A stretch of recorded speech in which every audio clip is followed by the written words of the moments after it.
Hey guys, what's up? Scottish Duck here once again. Right, I am once again blessed with the opportunity to talk about something because it's Sunday and I actually know something that I want to talk about. Just a wee review, basically. You've read the title, you know what it's going to be about, but it's also a bit of a rant as well. Something that I think I've touched on before, but I'm one of those guys that just likes to constantly reiterate stuff. You know, I don't know why, that's just in my nature. And I apologise for that, but here we go. I'm going to do a wee review of my latest JRPG that I just finished, that being Suikoden, the first one. Now, this game just came out on PSN, you know, so you can play it now, and probably before then, the most remarkable thing about it, in fact, just to show off a little, let's grab this one as well. I have Suikoden 2 as well. But yeah, pretty much the most remarkable thing about these games, because, you know, being a good JRPG, you know, that wasn't the thing that drew people's attention to these. It's the fact that they were expensive as fuck. You go on eBay, try to buy a physical copy of Suikoden, you're gonna pay a lot of money. Right? I paid a lot of money for them, but I just had to have them, you know, because they were like really well-renowned RPGs and I needed them because I like to collect that shit, you know.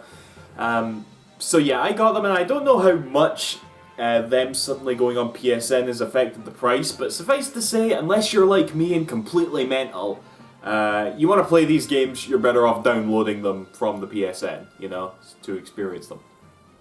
But yeah, you guys will know about me, I always have a JRPG on in my life, you know, always. I'm always playing one. I like to try and stick with one at a time, but sometimes I'll just like be cheeky and start one alongside another. But yeah, that's kind of like my life's passion, you know, is to always have a JRPG on the go and get through as many as possible before I die, basically, you know, because these games obviously take up a lot of time. And right off the bat, I'll say, you know, I was thankful that Suikoden only took about 20 hours. It's actually a really short game, at least if you don't go for any of the optional stuff, which I'll talk about here. But one thing I wanted to bring up, and I think this is something that I've like brought up in the past, but I'll say it again here. Have any of yous ever like started a game, mainly a JRPG, based solely on its name recognition, or the fact that you heard it was a really good JRPG, and as a result, you start playing it, and you know, you're not having as much fun as you think you are, but you continue playing it anyway because you want to get through it and get on to the next one. This game, Suikoden, was, I don't want to say it was, but it almost was just that experience for me, okay? This is the thing that I think I've talked about before, and I also think I've brought this up before. The main game that I always think of, that I just breezed through without truly experiencing, was this, Chrono Trigger, you know? And this is like arguably the most renowned JRPG of the lot, you know? And I fucking never played it properly, and I've always regretted that. I need to get back to that one at some point. But yeah, it was so weird, because I was aware of this feeling while playing the game itself, pretty much for the first time, you know? I was like, oh man, I really need to get to the end, but am I really enjoying it as much as I thought I was, or am I just doing it because I have this weird impulse? I don't know. But that's me a few days after beating it, and I think I can say this was a really good RPG. You know, I enjoyed it a lot. So, what is it about this that I liked? Well, the main, like, premise of Suikoden, I guess, that sets it apart from the rest of the bunch is the number of playable characters that you have, okay? It's pretty standard outside of that, you know, you've got your young boy, you're going off to save the world, and you've got standard turn-based combat in between the towns and the dungeons, you know, when you're on the overworld, you know, the stuff we've seen a lot before. And you have six party members when doing random battles, but the thing is, there are 108 party members that you can recruit throughout the game, you know. A few of them you'll meet in terms of the story, you know, you'll go to a town, you'll like, you get that in RPGs as well, you know. Near the beginning of the game, you'll get to a town, you'll meet a character who you know is your next party member, you'll have to do something, and then by the end of that particular arc in the story, they're like, okay, I'll come with you, blah blah blah, and they're with you for the rest of the game, you know? Well, that happens like every other town in this game, you know? You'll always have like a little interesting story between characters who will eventually come to you. and join your party. Well, the difference is they're not in your party all the time, because you can always choose who you want in your party each time, you know? And, you know, it keeps things interesting, you know, because 99% of the time you will actually just be talking to people on the street and they'll be like, oh, I'll join you, and they just instantly join you, you know? Or you'll have to fulfill some sort of like special requirements. So I like that right there. That keeps the replayability high, you know, always like going about. Every time you do something in the story, you get the urge to go back to previous towns, talk to people, and see if they'll eventually, you know, come with you. You got to meet all these conditions. One thing I will say though that I was a bit irked about was that to get the best ending in the game, you need all 108 people to be recruited, right? And there's a point in this game, right? You know, it catches you unawares, and basically something happens to one of the party members that, unless you have prior knowledge, you're not going to be able to avoid, or even know that you can avoid it, really, unless you were specifically going for the proper ending. I don't want to say it. It involves the character Pan, okay? For those of you who have played this game. And basically, the thing that happened to Pan, and I was like, this is shite, you know, because I couldn't get the best ending anymore. So I kind of lost the passion to go for all of the party members at that point. I think out of 108, I got about 75 of them. And again, I know there was a lot of like other optional ones, but I feel like it was fun recruiting them, that's for sure. I'm talking about this a lot because, like I said, that's the sort of key defining feature that sets the Suikoden series apart, at least as far as I can tell. The only other thing is that as you get all these party members, your army numbers go up as well. Because your main character is the leader of an army trying to take on the bad guys, so to speak. And at certain points throughout the story, you'll come across these big battles, you know, filled with like thousands of soldiers versus thousands of soldiers, right? And you know, they should be epic, they should be brilliant, because they've got amazing music, and you see all the characters like on the screen going at each other, battling out Lord of the Rings style. But it's just rock, paper, scissors, okay? There are little things you can do, like you can select little strategies to, I don't know, things like predict the enemy's next move, or get some of the enemies to actually come over to your side, you know, little things like that. But essentially, it's luck-based rock, paper, scissors, and my strategy was just saving before each game and like hoping for the best, you know? And some of your party members can actually be killed off permanently in those fights, right? As soon as that happened, I was like, no way, reset, try again, because, you know, again, it's all down to rock, paper, scissors based luck, and you're going to be pissed off if you lose one of your party members, especially if it's a guy that you really like to play as. Because again, by the end of the game, I did just have 6 party members that I was content with sticking with and just used throughout. Because I am definitely one of those guys that likes to manage every party member, you know. Every party member needs equal time, you know, when I'm playing like one of the Tales of games or something. So the idea of hearing that there's 108 party members in this game to manage, you could probably think I was quite daunted.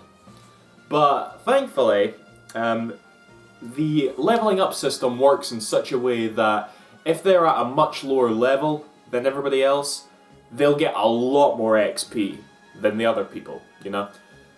So basically, say everybody's level 50 and you decide to use this guy who you got near the beginning of the game, he's like level 8 or something. Basically just do like half a dozen fights in an area that has, you know, strong enough enemies, and they'll pretty much get to level 50 in no time, you know.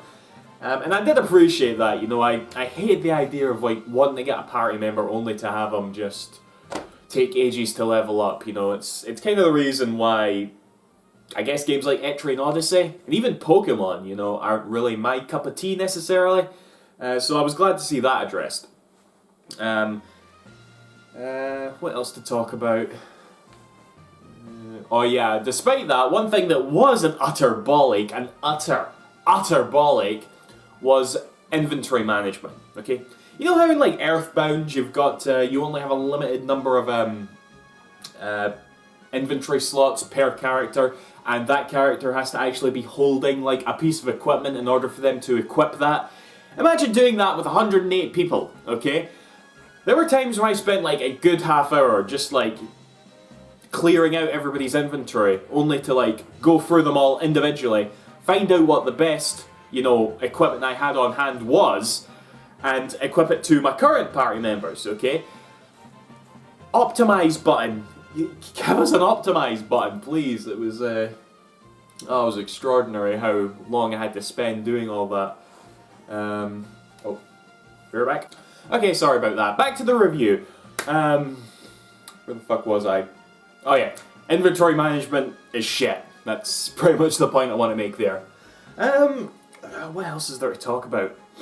I know there's other things about Suikoden that make it unique that I know I want to talk about. Yeah, it definitely reminded me of Skies of Arcadia. A much more in-depth Skies of Arcadia, really. In terms of, like, recruiting your own crew, I guess you could say, your own army, in this case, It was, like, really ambitious for a PS1 game to have all those party members, really. And to have them all so detailed, they've all got their own personalities, they're not just nameless guys, or at least as much personality as you would get in, say, a Fire Emblem game, where, they're not fleshed out so much that they could carry the plot by themselves, but at the same time you get enough info about them to give a shit, So, yeah, I really gotta praise it for that. I guess other things to talk about is, well, the story is, again, it's not too deep, I guess, it's just very basic. You're the hero, this place is bad, you build up the army and go for it, There's not too much, like, lore behind it, I guess. There's a story about, stones called runes that get attached to people's hands, and that's how they cast spells and that. It's pretty standard JRPG lore, really. It's, I don't know, I wouldn't call the story anything,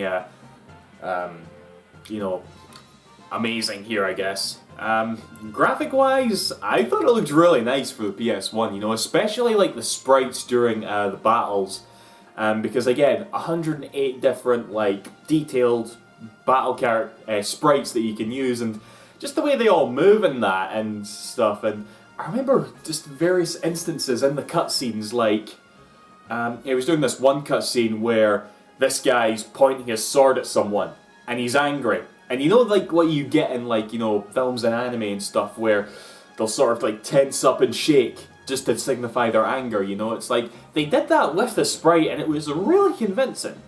And that wasn't the only time I thought that, so I gotta give props to the sprite work in this one, like. Music, there was definitely a few good tracks in here, although I thought the battle theme was surprisingly weak, which is quite a big deal to me, like I couldn't hum the battle theme for you right now if I wanted to. That was probably one of the least memorable tracks, but the overworld theme, the town themes, they were all really good. There was no final boss theme, actually. The final boss just had the same theme as, like, all the other bosses, which was a bit disappointing. But, yeah, whatever. Like I said, this is about a 20-hour game. I didn't go for every single optional party member, but it is relatively short, which I suppose in a way is probably a good thing for myself because I just want to get to my next JRPG. But, take that for how you will. I mean, again, this game is fucking expensive on eBay, but at the price you'd probably get it on the PSN now, you probably can't go wrong, honestly. So, I would say so. It is very, like, I don't want to sound patronizing here, but it is very hardcore in a sense that it's relatively challenging. Not too hard, actually. It's not that hard. But there's a lot of, like, RPG, archaic tropes in here that will probably annoy you sort of more casual JRPG player. But, it's stuff like that I yearn for, honestly, And I enjoyed it a lot. So, yeah. I don't have any plans to go into Suikoden 2 just yet. I might leave that off, because Suikoden 2 is the one that gets all the hype, by the way, all the love. Everybody really likes Suikoden 2, So I'll get to it eventually, but it's not a massive priority at the moment. I guess that's the only thing I can really say about Suikoden. It's the fact that I really did like it. It really was good. But it's not one of those games that I would put, like, on my favourites, Like sometimes when I beat a JRPG, I was like, oh, that's a favorite, you know. I'd put a little tick next to it, basically, you know. And then there's other times where I'll play them and it's like, yeah, that was good, but nah, you don't get the tick, sorry. And that's kind of what Suikoden is. I don't want to sound negative, but it's just a personal thing, you know, to me. But yeah, I think I've rambled on long enough. This is going to be long as hell. Probably going to take about 7 hours to render on my shite PC, but I hope you enjoyed it. I might actually make this like a little series thing, like every time I beat a JRPG I'll just come on and talk about it, you know. Or hell, if you want, just saying maybe I could do it for some past JRPGs, I don't know. You know, give me something to talk about, because I always have to find something to talk about whenever I come up in front of this camera. So by all means, let me know, you know. So, yeah. See you after, guys. Thanks for watching. Bye-bye.